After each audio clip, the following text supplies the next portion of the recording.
기도하시겠습니다. 감사하시고 저희를 심히 사랑을 해주시되 당신의 눈동자같이 오늘까지 이렇게 사랑해 주시고 당신의 전의 집에 발걸음을 모아주시고 인도하여 주시는 애를 감사합니다. 아버지 하나님, 한 주일 동안 이렇게 좋은 날씨에 살면서 이렇게 쌀쌀한 날씨 가운데서 우리 노인으로부터 어린아이에 이르기까지 정말 주님께서 기억해 주시고 정말 당신의 사랑으로 마음을 새겨주시고 이렇게 복된 안식일 참으로 마음에서 우러나오는 감사의 안식일, 기쁨의 안식일, 행복한 안식일을 주셔서 감사합니다. 아버지 하나님, 우리 목사님을 통해서 또 귀한 또 가정 공부 말씀을 공부할 때 그 말씀을 뼈를 새기고 정말 말씀으로 무장하고 천국까지 이어질 수 있는 공부의 시간 되게 하여 주시옵소서. 예수님 아버지, 참으로 지금 이 교회를 위해서 발걸음을 계속하시는 모든 분들에게 정말 단 1분이라도 이 예배 시간에 참석해서 다 같이 주님께 영광을 돌리고 정말 올 한낮의 이 안식일이 정말로 예수님을 만나고 정말 하늘 번영을 우리가 사모할 수 있는 진정한 안식일을 되게 하여 주시옵소서. 마침 시간까지 함께 인도해 주시기를 예수님의 이름으로 기도드리옵나이다.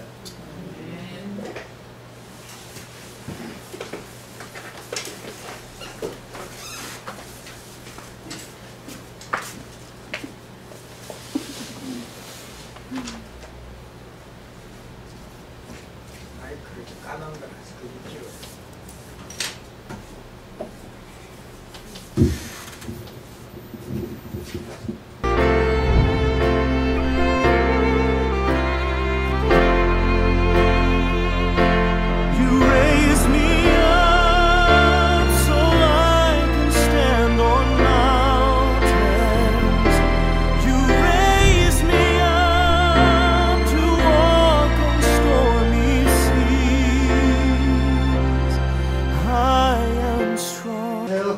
여기에 참석하신 여러분들과 그리고 또 참석은 하지 아니했지만은 멀리서 영상으로 이 시간에 참여하시는 우리가 정말 보고 싶은 여러 성도님들을 진심으로 환영하고 하나님의 축복을 간구합니다. 오늘은 생명과 사망을 결정하는 문제가 무엇인가에 대해서 우리가 생각해 보고자 합니다. 생과 사를 결정하는 문제가 무엇인가?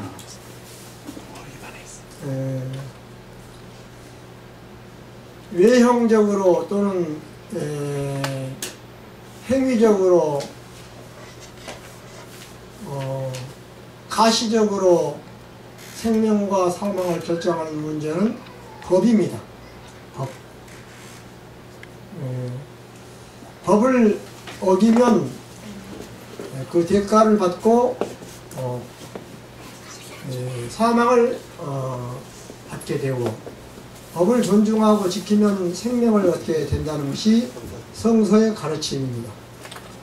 그것은 율법적인 가르침이기도 하고 또 행위적 가르침이기도 합니다. 생명과 사망을 결정하는 문제는 가장 근본적인 것이 빛입니다. 빛이 있으면 살게 되고 없으면 죽게 됩니다. 지구에 빛이 없다면 즉시 지구는 모든 생물이 다 없어지게 될 것이에요. 살지 못할 것입니다. 모든 것이 빛 때문에 가능하거든요. 온도도 빛 때문에 가능하고, 영양, 음식, 식물도 빛 때문에 가능하고, 그 다음에 우리가 숨쉬는 공기도 빛 때문에 가능합니다. 우리가 살아가는 데 필요한 필수적인 것, 공기, 또 물, 또 영양, 이게 3대 요소입니다. 생명을 가능하게 하는 3대 요소가 전부 다 빛 때문에 가능하게 된 것입니다. 그러므로 빛이 없어진다면 뭐 공기도 물도 영양도 존재할 수가 없게 됩니다.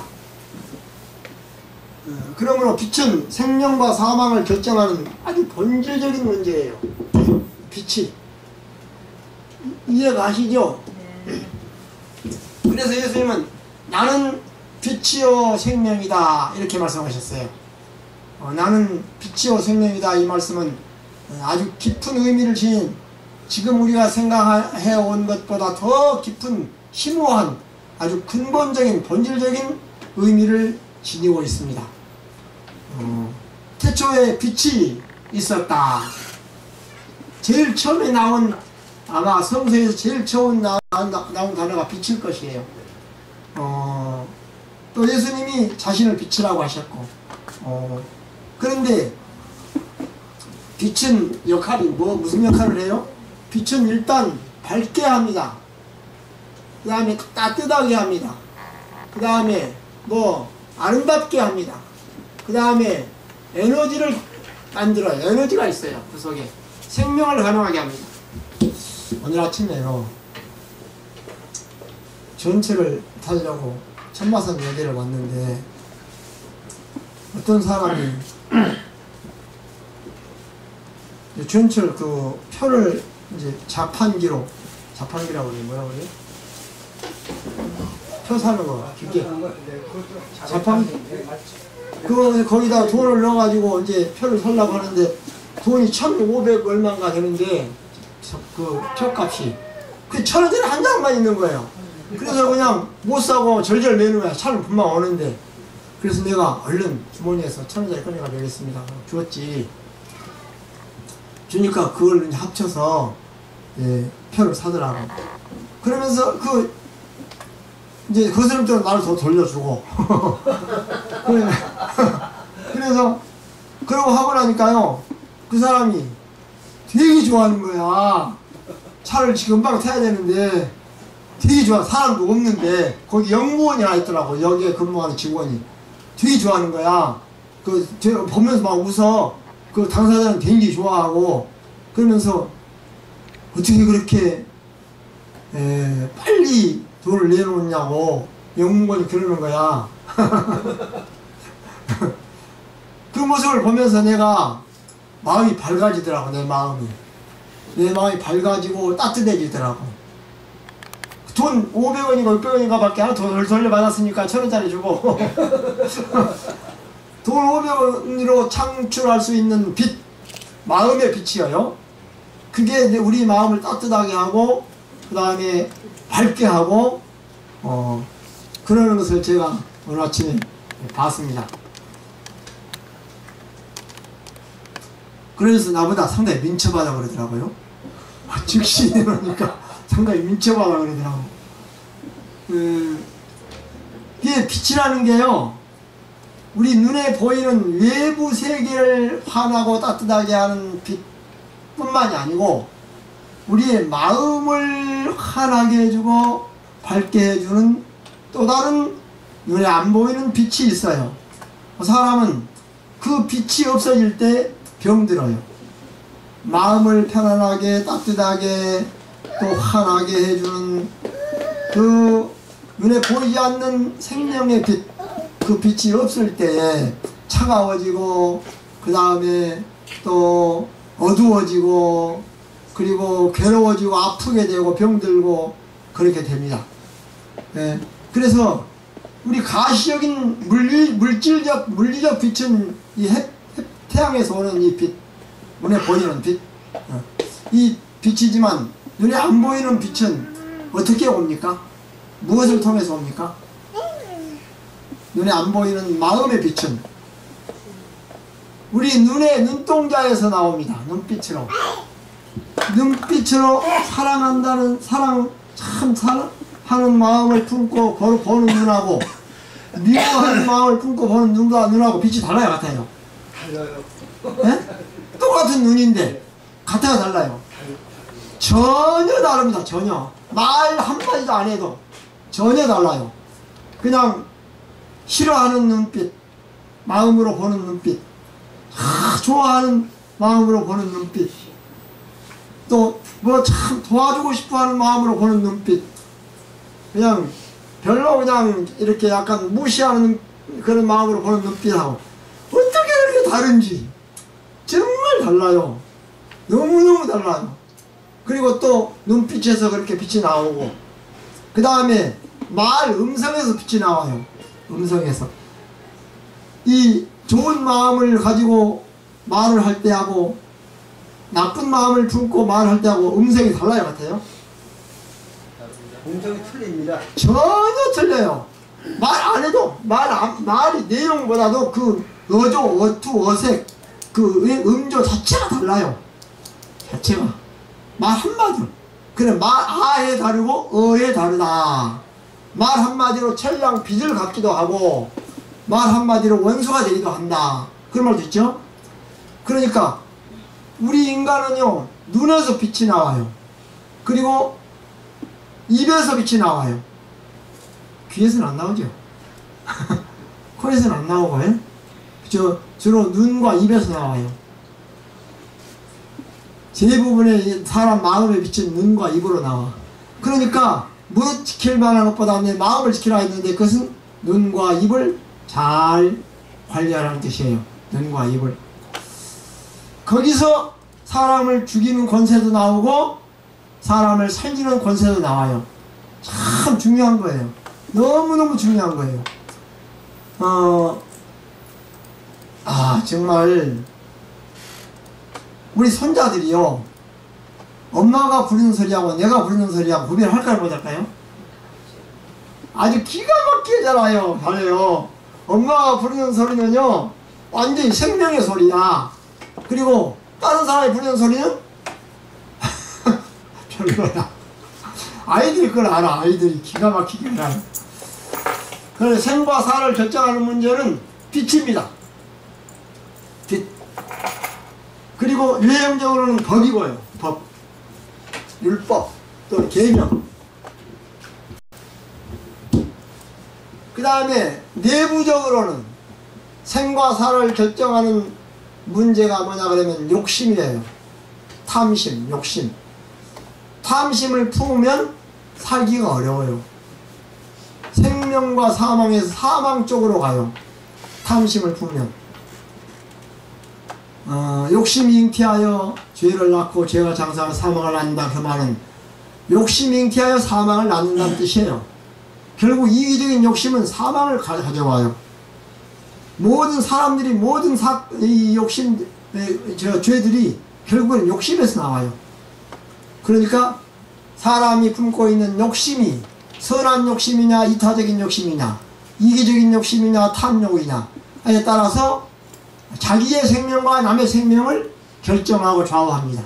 욕심, 탐심이에요. 그러니까 욕심도 여러가지 종류가 많아요. 영어로는 나쁜 욕심도 디자이어라고 그러고, 좋은 욕심 또는 소망, 좋은 바램, 이것도 디자이어라고 그래요. 그렇죠? 디자이어. 그러니까 우리말도 마찬가지예요. 욕심하면 좋은 욕심, 나쁜 욕심이 같이 포함되어 있어요.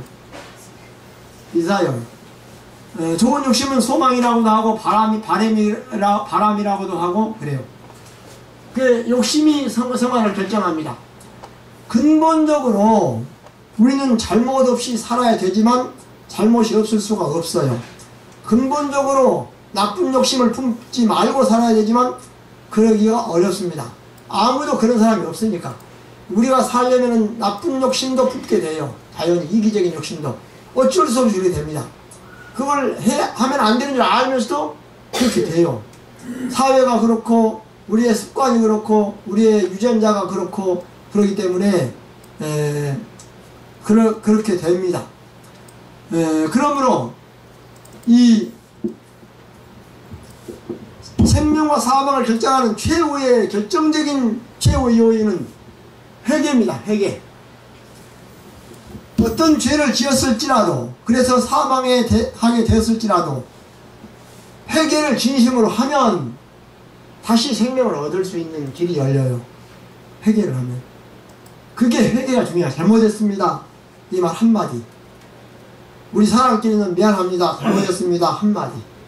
또 하나님과의 관계에서는 진심으로 회개하고 눈물을 흘리는 마음, 그것이면 좋게요. 그것이면 사망에서 생명을 옮길 수가 있어요.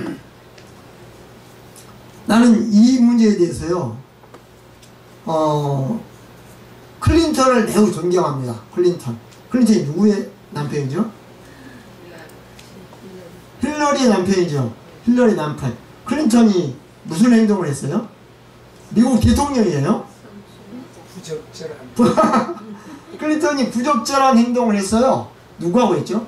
마릴린 먼론가 뭐 누구하고 했어요? 루인스키. 루인스키인가 누군가 하여튼. 그런데 그 들통이 났어요.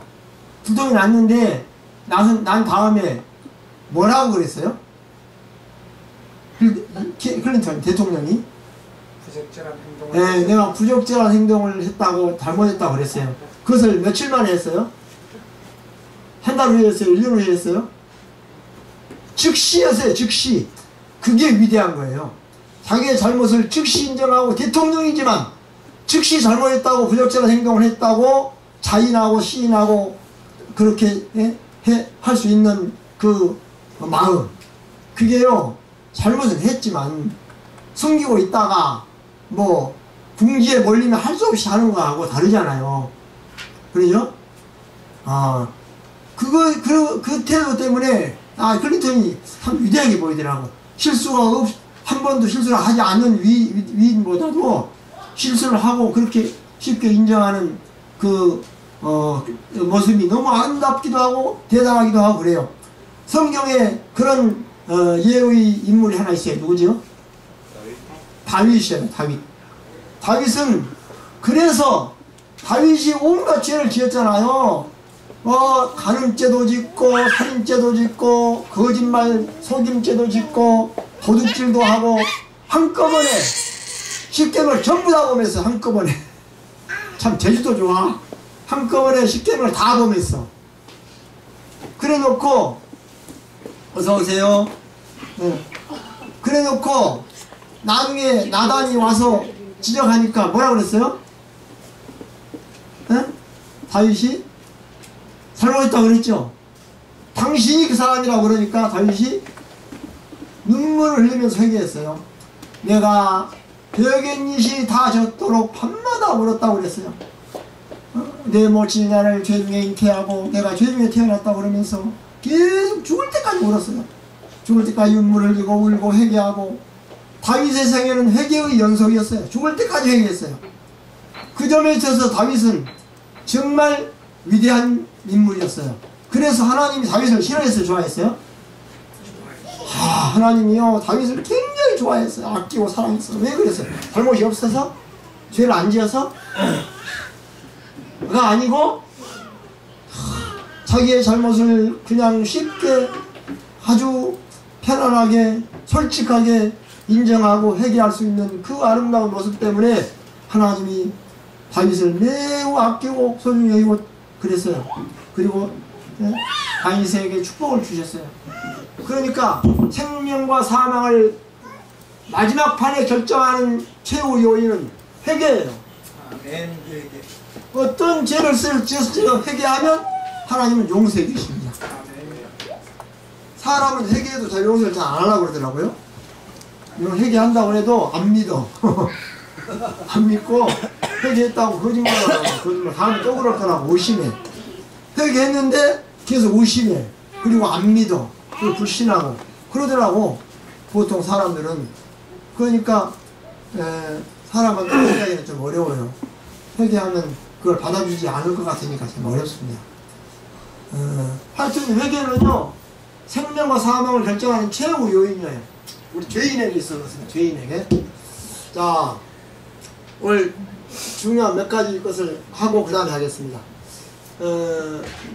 아주 기가 막힌 이 문장이 하나 있어요. 기가 막힌 문장이 뭐냐 그러면 가정시에 있어요. 명상을, 하나님의 말씀을 명상하면, 잘 들으세요.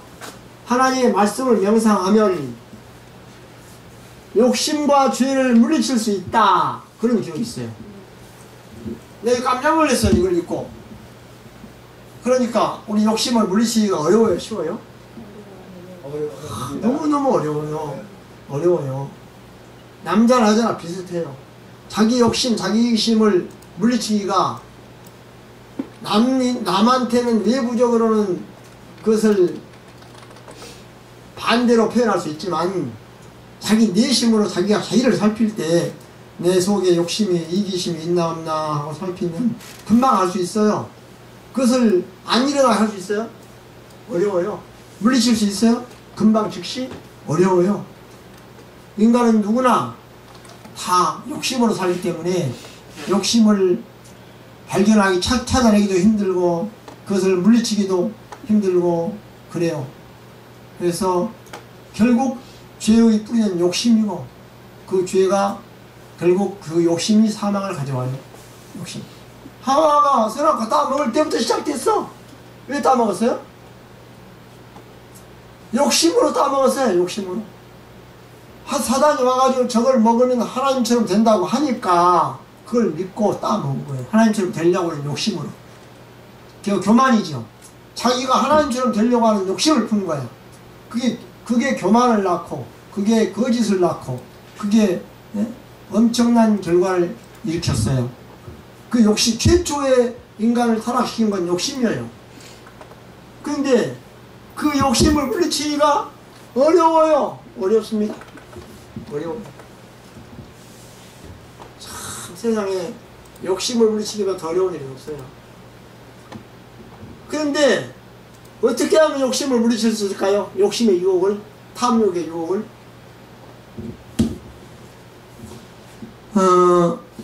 어떤 사람이 어떤 이제 벼슬을 하고 있는데 어떤 사람이 그 벼슬하는 사람에게 뭐 청탁을 하려고 뇌물을 가지고 왔어. 아주 비싼 보석을 하나 가지고 와서 갖다 주면서 받으시라고 그랬어. 그러니까 이렇게 보더니 안 받는다 그랬어. 안 받는다. 그러면서 하는 말이 너한테는 이 보석이 보배다. 그러나 나한테는 탐욕을 버리는 것이 보배다. 이랬어요. 탐욕을 버리는 게 보배다.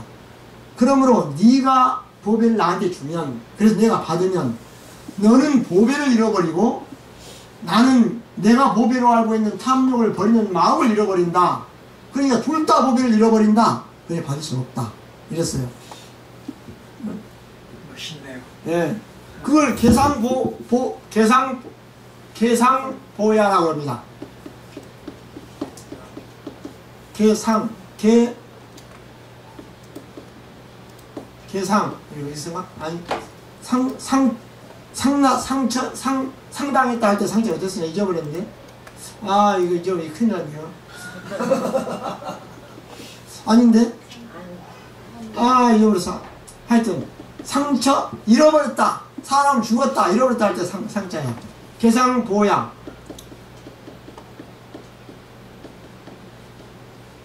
이 말은 우리 둘 다 보배를 잃어버린다 그런 뜻이에요. 네 보배는 보석이고 내 보배는 탐욕 안 품는 건데 네가 나한테 줘서 내가 받으면 너도 보석 잃고 나는 탐욕 마음을 잃어버린다. 그러니까 안 받는다 그러고 물리쳤어요. 내가 여러 번 이야기하지만은요, 박재영 변호사 있죠. 우리 교회 박재영 변호사 지금 법무법인을 하고 있는데요. 그 안에서 변호사가 6명이 일하는데요. 원치대 목사님 아들도 변호사로 그 일하고 많아요. 또 광노현 교육감 있죠. 광노현 교육감. 그분의 아들도 변호사 되고 거기서 일해요. 그 광노현 재판 사건을 박재영 판사가 맡았어요. 그 사람이 부산지법에서 판사할 때요, 누구를 도와줬어. 고맙다고 1,000만 원을 가지고 왔어. 그러니까 안 받는다 그랬어. 그러니까 이 사람이 가지고 와서 그 다음에 두 번째 다시 와가지고 2,000만 원을 가지고 왔어. 적어서 안 받는 줄 알고 2,000만 원을 가지고 왔어. 그러니까 박영환사 웃으면서 적어서 안 받은 게 아니고요, 나는 교회 다니는데 하나님 믿는데 내가 이거 받을 수 없습니다. 이라고 다시 돌려보냈어. 그러니까 이 사람이 감동을 받아가지고 그 사람이 그 다음날 그 다음 안식일에 2,000만 원을 가지고 교회를 왔어. 그래가지고 그걸 감사금 냈어. 2,000만 원을 감사금 내고 침례를 받았어. 감동받아. 세상 이런 판사가 요즘 세상에 어디가 있냐고. 그것이 자 욕심을 물리친 거죠. 네. 욕심을 물리친 거죠. 물리쳤단 말은 이겼다는 뜻이야. 탐심을 이겼다. 자기 욕심을 이겼다. 승리했다는 뜻이야. 그런데 그 사람이 무엇 때문에 박정만사가 이겼을까요? 무슨 힘으로? 말씀의 명상의 힘으로 이긴 거예요. 자기 아버지에게서 배웠던 말씀의 명상법, 그걸로 이긴 거예요. 그러니까 말씀을 깊이 명상하면 욕심을 물리칠 수 있는 힘을 얻는다 이 말이에요. 그것을 저항력이라고 그래요. 저항력. 병에 왜 걸려요? 저항력이 약하면, 면역력이 약하면 병 걸리는 거예요. 네. 그런데 영적, 정신적 저항력은 뭐예요? 육체적 저항력은 우리 속에 뭐 영양 뭐 이런 거죠. 그냥 정신적 저항, 도덕적 저항력, 육체적, 정신적 저항력은 뭐예요? 말씀에서 나와요. 말씀에서 에너지를 얻습니다. 그 도덕적, 영적, 신앙적 저항력이라고 그래. 그거 저항력이 없으면 죄를 지어. 죄를 짓게 돼. 그리고 그 저항력이 강한 사람은 죄를 안 지어. 그 힘으로. 사람 죄를 안 짓는 것도 저항력이 있어야 안 짓는 거예요. 죄 저항력이 없으면 죄 짓게 돼요. 자기도 모르게. 그것이 말씀 명상에서 나온다 이 말입니다. 그러므로 너희는 잘 때든지 일어날 때든지 가든지 나오든지 말씀을 명상하라. 자녀들에게 말씀을 명상하도록 가르치라. 그래야 애들이 저항력이 길러진다. 정신적, 도덕적, 신앙적 저항이 길러진다. 그거예요. 자, 이것이 그러므로 이 명상이 생과 사를 결정한다 이 말입니다. 말씀을 명상하면 생명을 얻을 수 있는 저항력이 길러진다 이 말이에요. 도덕적 저항력이. 그 사람들이 공부를 많이 하고 서울대 나오고 공부를 많이 하고 박사학위 되어가지고 죄를 지는 이유가 뭐죠? 이 명상을 안 했기 때문에. 책만 읽었지, 시험만 봤지, 이 하나님의 말씀을 명상하지는 않았기 때문에 도덕적, 정신적, 신앙적 저항력이 없는 거야. 아무리 공부를 많이 한 사람도. 그러니까 죄를 짓는 거예요. 그러니까 이 명상이라는 게 그렇게 중요해요. 명상이라는 게. 계속 명상하면 저항력이 길러져요. 면역력이. 도덕적 면역력. 정신적 그 차원 높은 면역력이 길러져요. 근데 그 명상이라고 그러는데 요새 식당에서 명상을 많이 하잖아요. 네. 그 명상이 많이 잘못된 걸로 알거든요. 근데 명상의 종류가 여러 가지니까. 잘못하면 명상이 요즘 하는 게 명상이 될까봐 말씀에 대한 묵상 아니면은 그 말씀에 대한 조금 네, 우리가 그것을 이제 사용처에 따라서 네. 이제 의미가 좀 달라지는데 그렇다고 해서 다른 말을 쓸 필요는 없어요. 그냥 우리는 우리의 그 개념대로 명상을 사용하면 되는 거고 그걸 나쁜 개념으로 사용하는 사람들은 또 나쁜 쪽으로 사용할 수밖에 없어요. 집사님 단전하면서 집사님 말씀도 일리가 있는데 일리가 있죠. 우리는 묵상이라는 말을 많이 하니까 예, 묵상이라고 말하고 일리가 있는데 그것을 혼용을 합니다. 구별하지 않고. 명상을 많이 강조해요. 예, 예. 네, 박사님 잠깐만 예. 제가 느끼기로는요. 제가 이제 예를 들어서 라디오에서 좋은 음악을 많이 들었으면 그게 머릿속에 계속 있으면 그게 맴돌 돌거든요. 이제 말씀을 많이 보면서 하루를 시작했을 때는 그 말씀이 늘 생각이 돼서 예. 이렇게 메디테이션? 예. 이렇게 늘 생각을 지배해주는 그 예. 생명력이 있다는 그 그래. 말씀인 거예요. 예, 맞아요. 정확하게 말씀하셨어요. 우리가 명상이라는 말 대신에 묵상이라는 말 쓰기도 하고, 또 그러는데, 그러니까, 묵도, 묵상 기도를 묵도라고 그러죠. 근데, 우리의 명상 속에는 뭐가 들어있냐면, 기도가 들어있어. 기도. 명상 속에 기도가 들어있기 때문에, 그게, 힘이 있는 거예요. 명상은 무엇이든지 깊이 생각하는 게 명상이야. 불교에서 중이 생각하는 것도 명상이야. 그리고 꽃 좋아하는 사람이 꽃을 보고 생각하는 것도 명상이야. 사단이 좋은 거 다 지배하고 있어요. 예. 근데 돈을 명상하는 것도 명상이야. 목사님 10분밖에 안 남았어. 진짜 아까운 거 다 좀 예. 이제 그렇고요. 이거 중요합니다. 그 다음에 명상 때 이 신앙을 양보하면 성공한다? 신앙을 고집하면 실패한다? 종종 이런 위협을 받죠. 근데 어떤 좋은 예화가 있어요. 중국에서 이제 옛날에 중국에서 이 예수 믿는 사람들을, 예수 믿는 목사하고 그 어린 이제 한 10대 소녀들하고 3명을 잡았어. 죽이려고 잡았어. 예수 믿지 마라 그랬는데, 믿으면 죽인다 그랬는데 믿은 거야. 선교를 또 한 거야. 선교를. 그래 이제 총살하려고 죽였는데 북한에서 그랬다던가. 근데 이제 다 눈을 가리고 총살을 하려고. 근데 그 사람이 목사한테 말했어. 총을 딱 주면서 네가 저 애들을 죽여라. 저 애들을 네가 죽여라. 그러면 내가 너를 살려주겠다. 이랬어요. 목사한테. 이제 목사는 예수 믿으라고 선교한 사람이고 그 애들은 목사가 전도한 사람이야. 3명이 다. 근데 목사한테 총을 주면서 목사한테 그걸 얘들을 죽이라고 하는 거야. 죽이면 자기를 살려주겠다고. 이제 그래서 목사가 총을 들었어요. 들고 애들은 눈을 가리고 총을 딱 들었어. 들고 이제 이따가 겨눴어. 겨누고 빵 소리가 났어. 빵 소리가 났어요. 누가 죽었겠어요? 네? 목사가 총을 얘들한테 안 쏘고 자기한테 쏜 거야. 그래서 자기가 죽었어. 그리고 얘들은 총소리 나는데 안 죽었어. 총소리 나는데 이제 죽은 줄 알고 자기들이 총소리 나니까 자기 죽은 줄 알고 쓰러졌어. 그런데 안 죽었어. 그러니까 그렇게 한 공산당인가 그 사람이 감동을 받고요. 나중에 그 사람이 몰래 교인이 됐다고.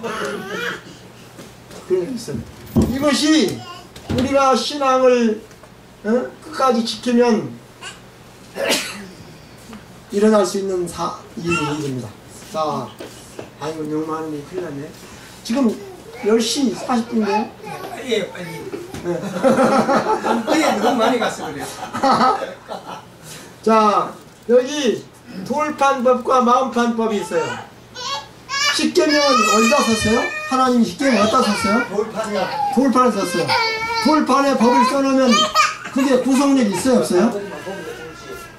돌에다 새겨놨어. 보여주는 데 사용될 뿐이지 그게 인간의 마음을 구속하는 힘은 없어요. 돌에 새겨놓은 법은 사람들이 읽고 보고 읽는 데 사용될 뿐이에요. 그 자체가 무슨 힘이 있는 거 아니야. 사람의 마음을 다스리고 움직이고 구속하는 힘이 없어. 그게 돌판법이야. 이것은 칼하고 똑같아. 칼로 새겨놨어. 강제 의무야. 강제 의무사항이야. 해라 하지 말아라 이거예요. 그냥 외적으로 돌판으로 새겨놨어. 하지 마라 하지 마라 보이게.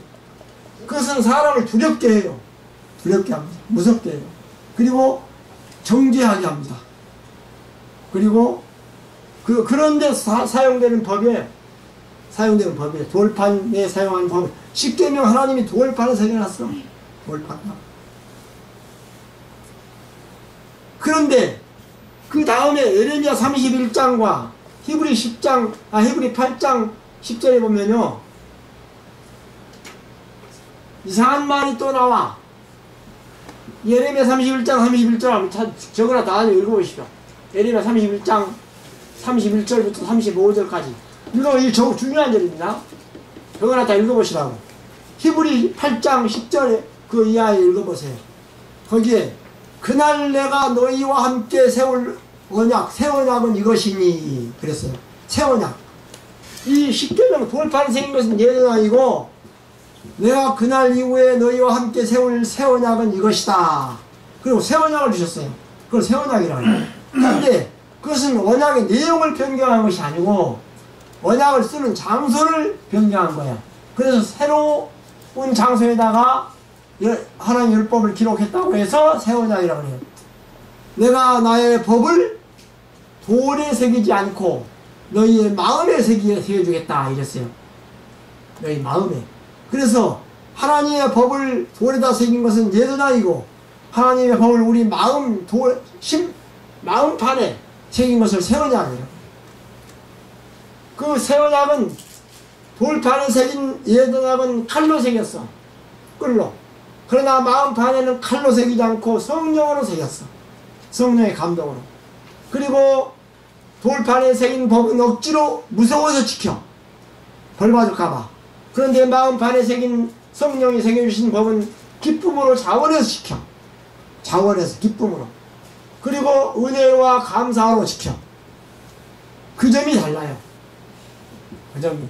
효도 하라면 너 재산 안 준다? 그러면 그래서 그 말 듣고 효도하면 그 진짜 효도가 아니에요. 아니죠? 그러나 아버지가 아무 말씀 안 하시는데 재산하고 상관없이 아이가 효도하면 자원하는 효도야. 기쁨으로 하는 효도야. 감사의 효도야. 그런 것을 말해요. 효도라는 글자가 마음판에 새겨진 거야. 그 다음에 또 어디 있어요? 또 꼭 해야 할 거 없어요? 응? 또 해야 할 거 없나?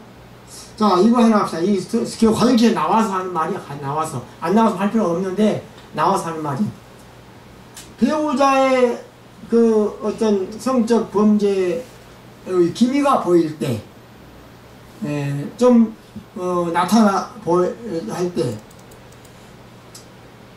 그때 우리가 취할 수 있는 태도가 있어. 첫째로는 증오하고 싸움을 일으켜서 파경으로 몰고 가는 방법이 있어. 견디지 못하니까 일단 미워해. 증오심이 생겨. 그리고 화가 나. 그래서 싸우게 돼. 그리고 결국 파경으로 몰고 가. 그러죠? 이렇게 하는 방법이 있고, 그 다음에 참고 계속 인내하면서 계속 의심을 해. 계속 인내하면서 계속 의심을 하는 방법이 있어. 이건 어때요? 이거는 파경은 안 갈지 모르지만 병들어. 그렇죠? 계속 참기만 하고 계속 의심만 하면서 그러면은 병들어. 이건 틀림없이 병이 들어와. 그래서 파경이 오고. 그 다음에 병도 안 들고 파경도 안 하고 해결하는 방법이 뭘까요? 네?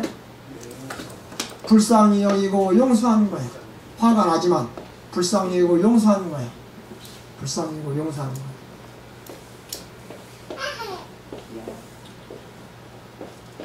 이게 쉬워요, 어려워요? 상대방이 죄를 지었을 때 죄를 지은 거 증거도 아직 나타나지 않고 그런 기미만 보이는 거야.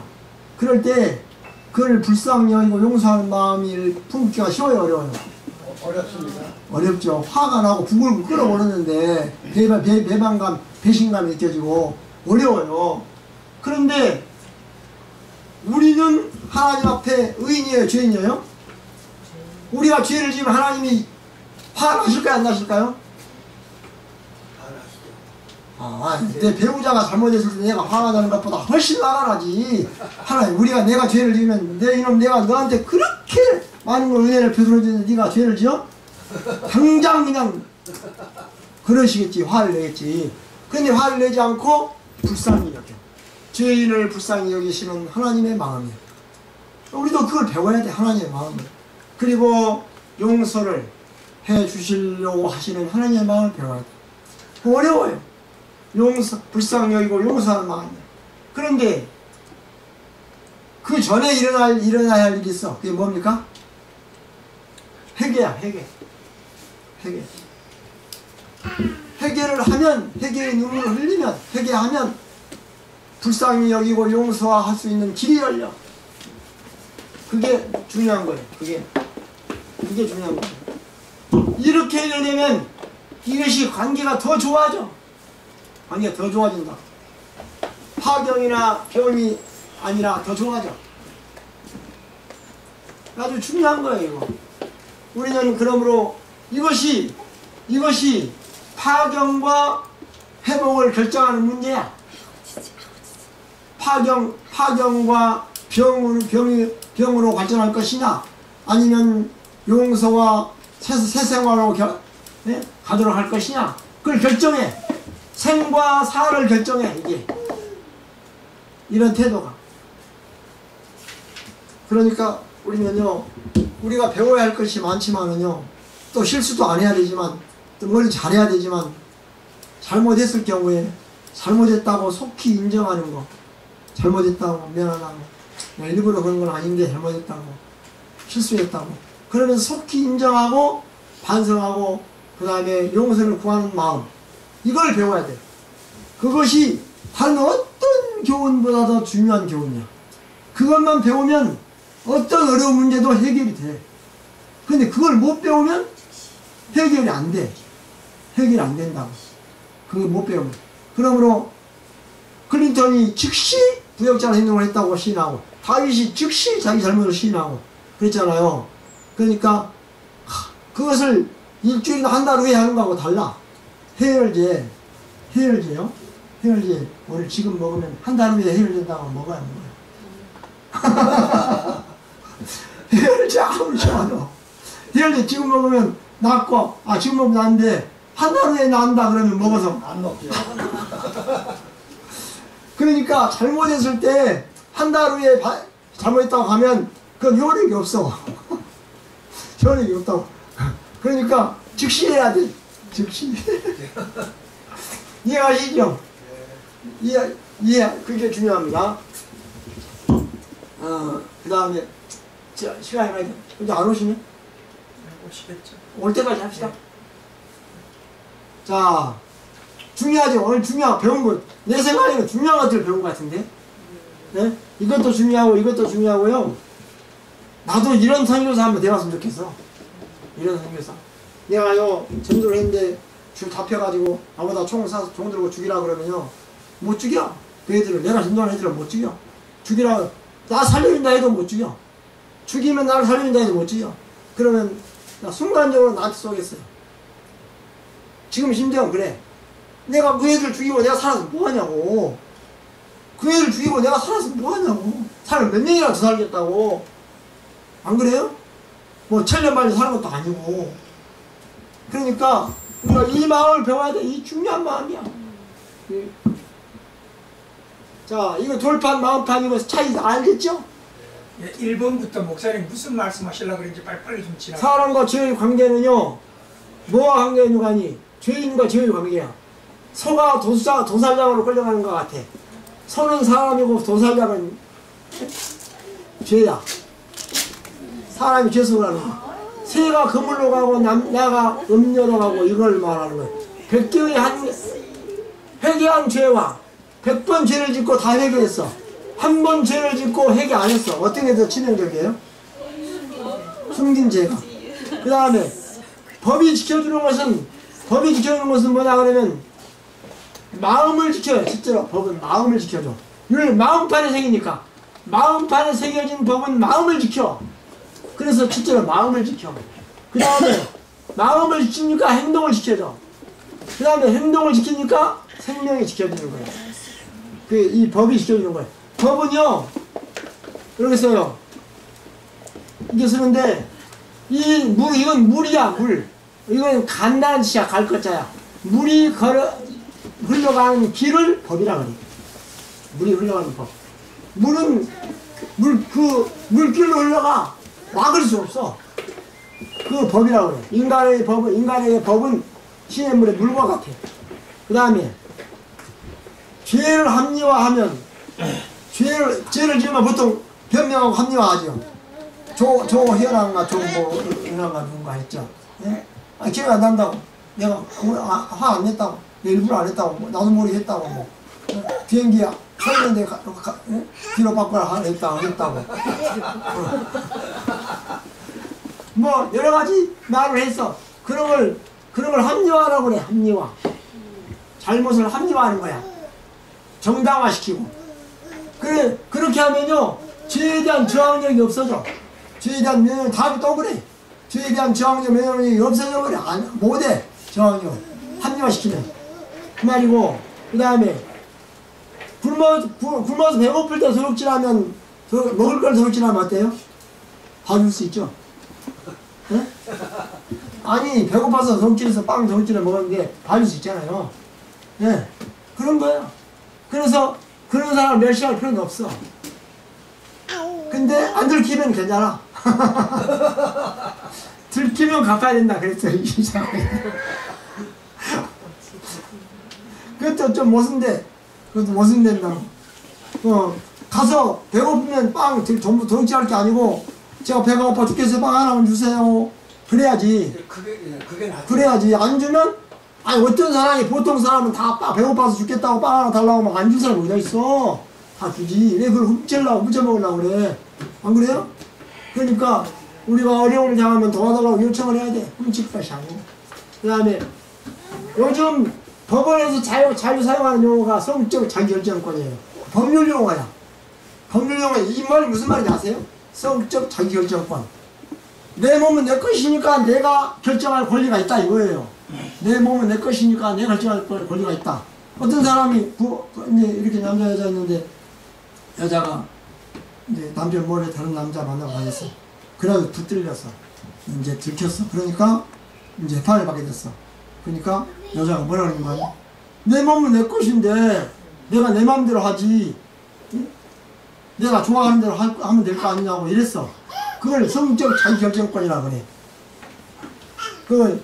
그런 것을 법률로, 요즘 법률은 너무 그런 사례가 많기 때문에 법에서 그걸 인정을 해, 지금.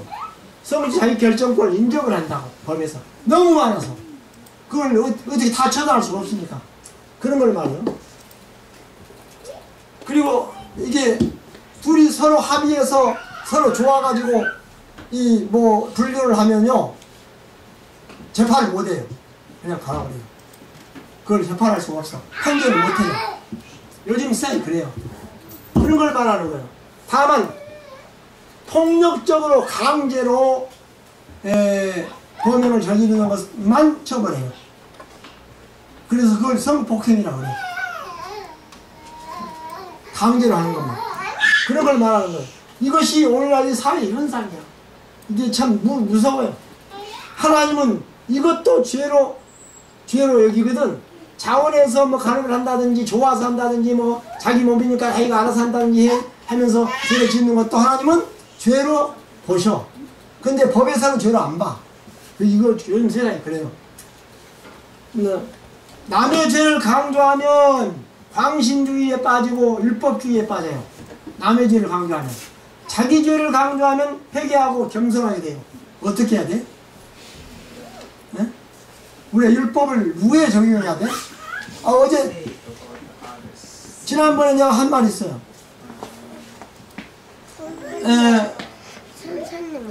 복음은 자기에게 적용하고 율법은 남에게 적용한다. 자 보세요.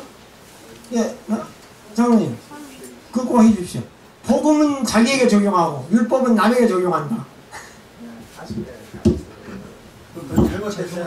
잘못된 거지. 남에게 복음을 적용해야지. 유리한 거면 나한테 자기에게도 복음을 적용하려면 남에게도 먼저 적용해야지. 네.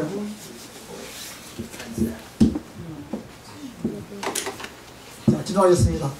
자비로우신 하나님, 오늘 우리가 생명과 사망을 결정하는 중요한 기본적인 요소들, 요건들에 대해서 오늘 생각했습니다.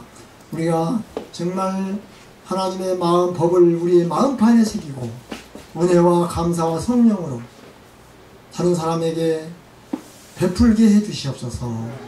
예수님 이름으로 간절히 기도합니다. 아멘.